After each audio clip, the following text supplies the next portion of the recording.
అన్ని నత్తలు ముద్రలు. ఏ పాము? నత్త కాదు, ఇక్కడ పాము. ఇక్కడ నత్తకి ఏంటి? నత్తకి పాముకి నెగిటివ్ రిలేషన్ మొత్తం. ఓకేనా? క్లియర్. నత్తకి పాముకి నెగిటివ్ రిలేషన్ ఉందా? ఉందా లేదా? ఉంది. So first correct. అంటే ఇక్కడ నెగిటివ్ ఇచ్చాడు కన్క్లూజన్లో, స్టేట్మెంట్లో నెగిటివ్ ఇచ్చాడా? స్టేట్మెంట్లో ఇక్కడ నెగిటివ్ ఉంది కదా, సో ఇదేమవుతుంది? రైట్ అవుతుంది. ఓకేనా? నెక్స్ట్, కొన్ని పాములు ముద్రలు కాదు.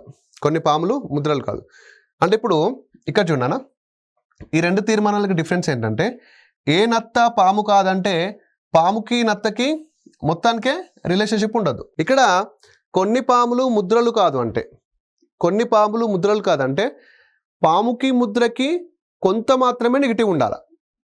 అర్థమైంది కదా? ఎందుకు? కొన్ని అన్నాడు కదా, some of the part negative ఉంటే సరిపోతుంది.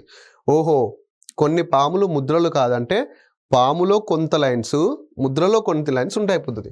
ఇక్కడ చూడండి, పాములో కొన్ని లైన్స్ ఉన్నాయా? మొత్తం నెగిటివిటీ ఉంది. ఇక ముద్రలో మరి ముద్ర ఉంది నాన్న, ఈ ముద్ర మొత్తం లైన్స్ ఉన్నాయా? లేవు. కొంత పార్ట్ ఉందా? ఉంది కదా. ఇప్పుడు ముద్రలో సమ్ పార్ట్ నెగిటివ్ ఉంది కదా, ఇగో ఈ సమ్ పార్ట్ నెగిటివ్.